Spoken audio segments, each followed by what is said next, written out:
Robin Hood Radio welcomes you to David Freeman's Science Insider with your host, the senior science editor of the Huffington Post, David Freeman. Today was have a really special treat. It's very exciting to be here. I have as guest America's, I guess, best known and I dare say most beloved astrophysicist, Dr. Neil deGrasse Tyson. Or actually, maybe I'm your guest. I'm in your office, your kind of inner sanctum here.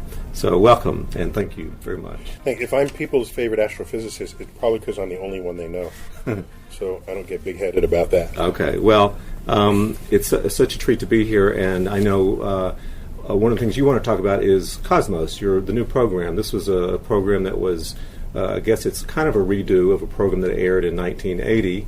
So, and it was a hugely popular program about space, astrophysics, science. It's a continuation of the story. So, rather than a redo. Why redo it? It's not redoing it. It's a continuation. Okay. So, what's different now? What's different in our world versus the world from 1980 scientifically? Oh, yeah, almost everything is different. That was 34 years ago, and that original Cosmos was created during the Cold War, and there were scientific themes that informed what your thinking would or should be regarding nuclear arms at the time.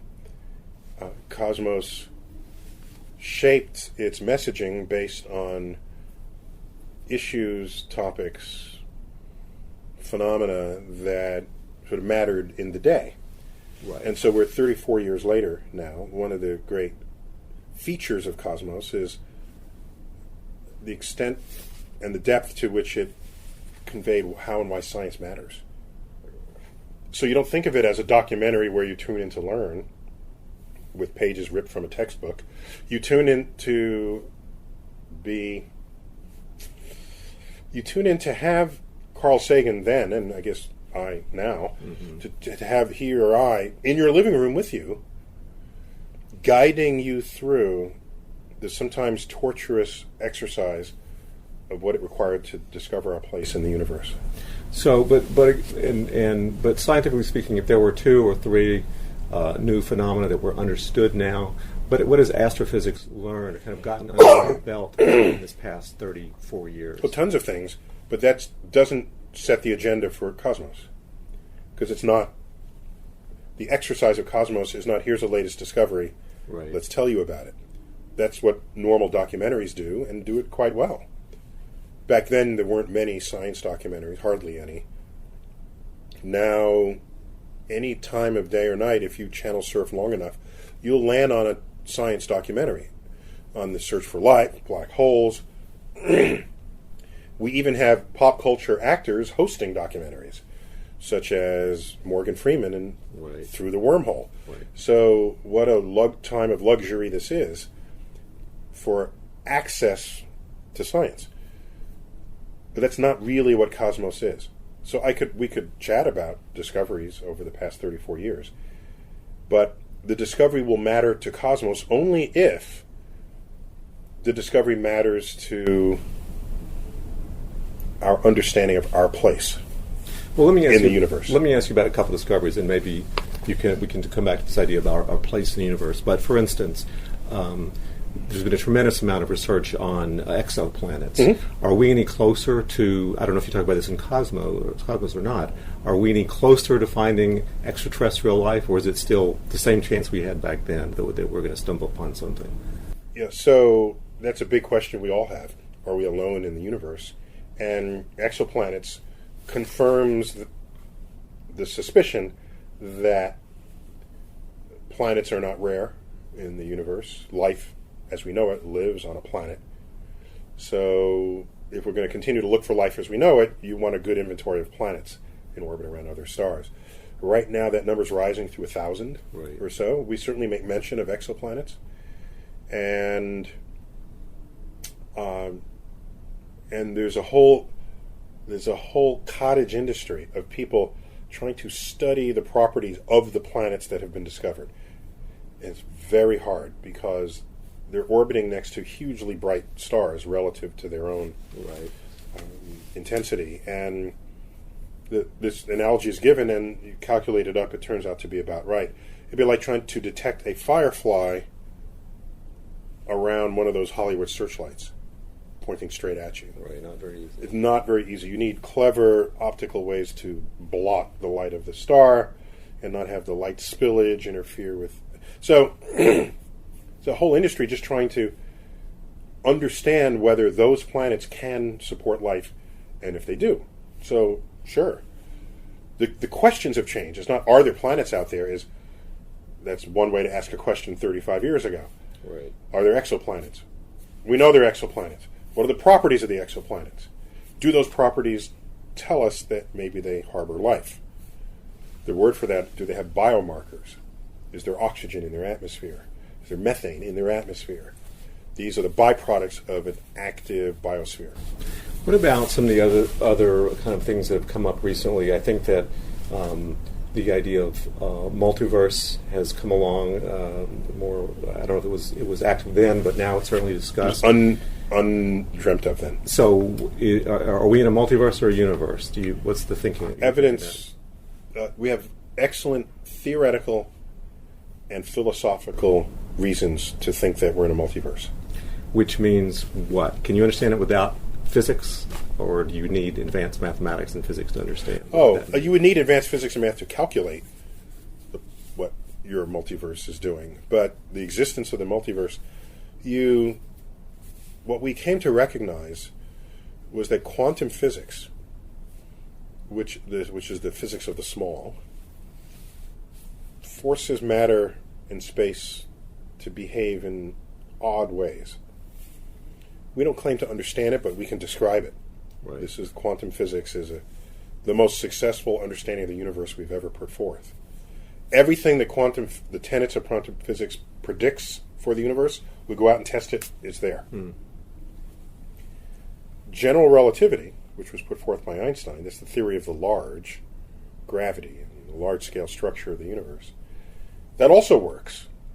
Yet, they don't work with one another. They don't talk to one another. Something has to give. If the universe is a coherent place, either one of these will subsume the other in ways that we have yet to determine, or there's a third theory not yet put forth that then encloses these two. Is there a candidate for that now? Well, string theory. String theory, yes. Right. So, if you take the universe and go back to the Big Bang, well, the entire universe was small. So now you have a shotgun wedding, quantum physics and relativity. And in that shotgun wedding, if you follow through with all the predictions quantum physics give you, it allows multiple bubbles to form, one of which is our universe. Right. These would be fluctuations in this sort of quantum foam. And because quantum physics fluctuates all the time, but now the fluctuations are not just particles coming in and out of existence, which happens all the time. It's whole universes coming in and out of existence. And this is our theoretical, strongly argued theoretical point. And it may be that... And philosophically, the universe has never really made anything in ones. Well, Earth is special and everything else is different. No, we got 7 other planets. Right. Sun! The sun is... No, the sun is one of these dots in the night sky. The galaxy... Milky Way. No, it's one of 100 billion galaxies. Right? And the universe. Maybe it's one of countless other universes. So maybe there's another multiverse. I don't know how that would work. Exactly. It might be that the multiverse is itself not alone. Well, you're going forever. Then you're going to on the backs of turtles all the way down. Turtles all the way down. So, what about, and I guess part of that is the idea that, as in quantum physics, we could, and you mentioned, we could blink out of existence. So our entire universe could...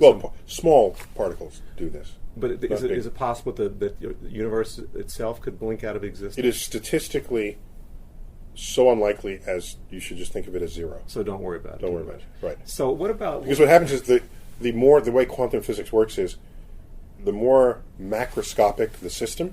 Right. The less coherently it functions. Right. becomes unpredictable at those scales. Yeah, you can't, and no longer do the laws of quantum physics illuminating for you, and you're better off just using classical physics to describe the ball rolling down the hill, Right. not this collection of particles that might or might not come in and out of existence. So what else? What other? I'm curious to know. You get in your position here at the museum and in your speaking. I'm sure you get all kinds of questions, smart questions, not so smart questions. What are some of the misconceptions about space or astrophysics or the universe? Are you surprised that people have? If you could disabuse people of one common misconception, what would that be? Professionally, I try not to disavow them of misconceptions. It's not my goal, because then you're running around putting band-aids on problems. As an educator, I try to get people to be fundamentally curious in their sort of soul of inquiry, and to question ideas that they might have or that are shared by others. In that state of mind, they have earned a kind of inoculation against the fuzzy thinking of these weird ideas that are floating around out there. So rather than correct a weird idea, I just rather empower them to know how to think in the first place. Then they can correct the weird idea themselves. It's not me running around saying no. Well, not as a scold, but I'm sure if people ask you something, you might say, well, actually... Yeah, but what I would do... No. No, I don't say no. I give them the argument so that they can understand why what they're thinking is wrong. I don't just tell them no. It's just not how I interact. Because then that's pontifical. It's, I know the answer because I'm educated and you're not. The answer is no. Right. And then they run away and say, oh, he said it's no, so therefore it's no. Well, do you see yourself in a particular role in what some would call the culture wars over science, science deniers in the government? Is that something that troubles you? I get people reach for me to have those fights, but I don't engage in them. You've never seen me debate anybody on anything, ever. I just don't have those conversations. Well, I know there's another popular science person, Bill Nye, is debating in Evangelical about creationism. We have people who do that. Do you have a take on that? We have people who do that. So I don't need to do it. Plus, I choose not to. So you don't want to go there in terms of the evolution creationism argument. No, I just don't want to have a debate on it. Because you think that's settled science. No. You don't want to look pontifical.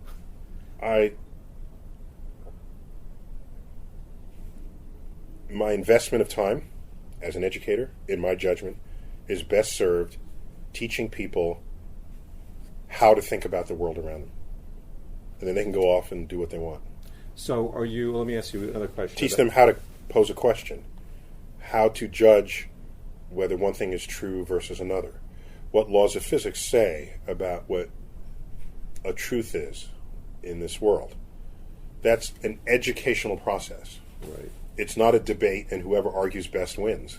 No. I don't do that. I'm not saying other people shouldn't. I'm not saying it isn't a great thing that they're doing it. Bill Nye's going to do it. It's a hard road. But there are plenty of people. Richard Dawkins does it. Bill Nye is coming into that fold, and he's been debating climate deniers as well.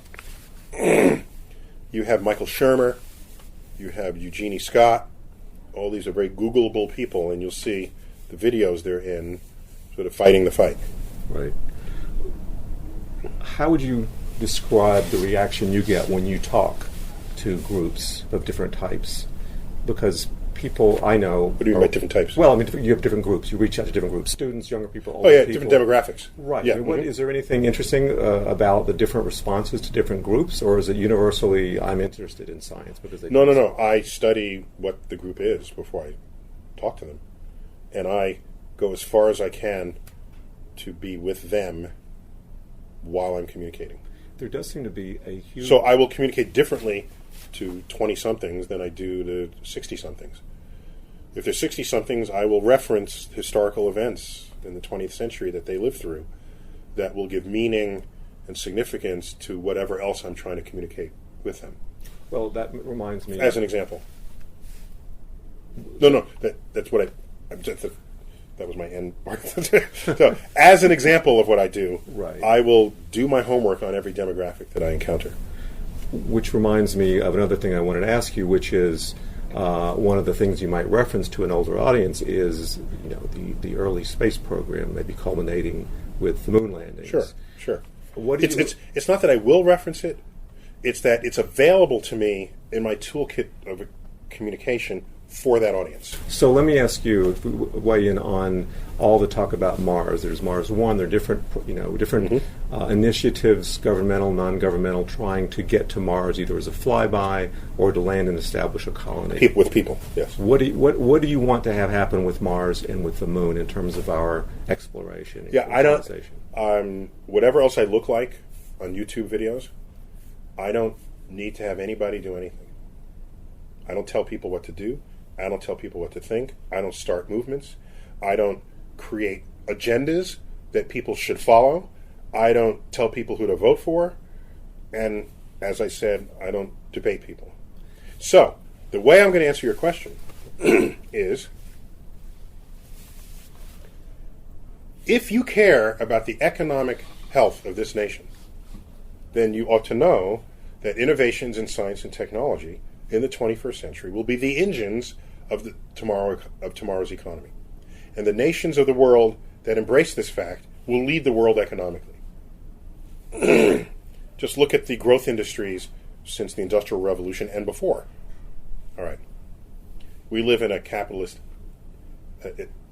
democracy that is a capitalist economy. So I presume you care about your financial future. So, what's the best way to get people interested? My read of this is, you can make programs that improve science teachers, but what do you do when you get out? Is it embraced by your culture? No, it's not. So that's a Band-Aid. Right. It has to be in the culture. The culture has to want to do it. And when the culture wants to do it, you don't need programs to make it happen. There were no programs in the 1960s to get people interested in science. There were programs to manage the rising science interest that became manifest when after Sputnik was launched. But the interest was built into the culture.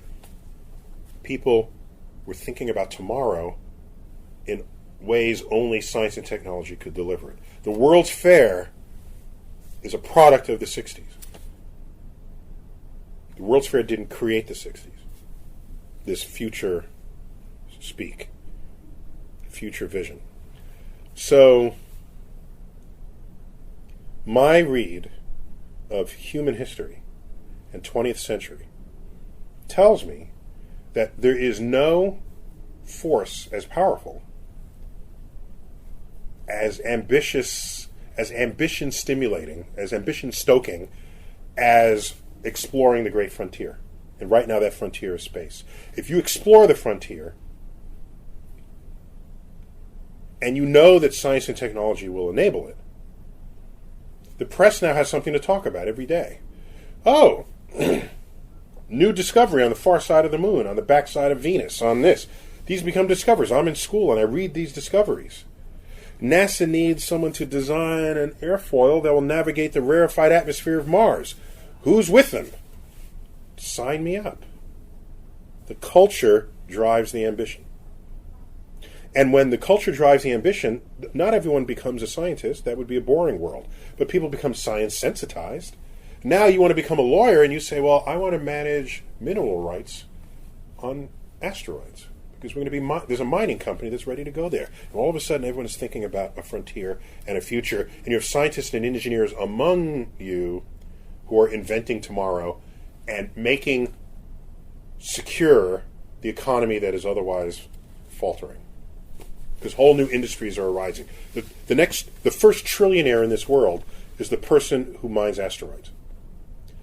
So, I'm offering the space program to you as a tidy way to stimulate interest in science, in STEM careers, to switch your nation into an innovation culture, an innovation nation, and have that innovation become the fundamental centerpiece of tomorrow's economy. If you don't care about our economics, you'll come up with whatever solution you think is your solution, and I'm not going to stop you. Go ahead. Well, So I'm not here to tell you to like space. I'm here to tell you the cost of not liking space. are you also concerned beyond the economic issue? Concerned? Oh, by the way, just to be clear, I would want people to go into space because it's just cool. Yeah.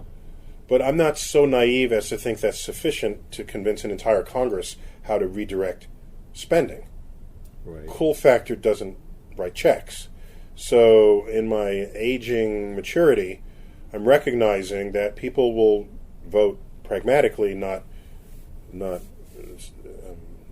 out of some dream state. So hence this economic argument for going into space. Are you among the scientists who believes that humans have to become a multi-planet species? Is that also a concern of yours, or is? I think it'd be great if we were on multiple planets, but I think it's unrealistic. And the arguments given, I find unconvincing. Would you go to? I can tell you why they're unconvincing. Go ahead. Hawking said we got to be on multiple planets. Right. 'Cause, an asteroid could come and you'd still have some humans left if you're on two planets rather than on one. It's a nice idea, and it satisfies the multiple eggs in multiple baskets concept. How could you argue against that in principle? However, I claim that whatever power you have amassed to terraform Mars, to make it look like Earth, and then ship 1 billion people there, whatever effort that requires, is more than figuring out how to deflect the asteroid. Right. It's more than figuring out how to protect us from any possible virus that could take us over. It's more effort than fixing a runaway global warming Earth. You just terraformed the whole planet. You can't tell me you can fix up Earth? You just turn Mars, which average temperature 200 degrees below zero with no water, into an oasis. And you're shipping 1 billion people there. You can't fix Earth? Something's wrong with you. So I'm not convinced that yes, it would work as a solution to that problem. I just don't see it as a realistic path. Right. So let me ask you another question. I think it's a naive path. But let me ask you another question, going back to the idea about Mars. If you were offered a one-way trip to Mars, and I'm going to ask you... I'd ask what the point of one way. What's the point of it? The point is to become a colonist on another planet. Is that held any No, appeal but to I you? don't see any point of a one-way trip. Well, Let me put it another way. The return is less likely. Let's say Let me say it another way.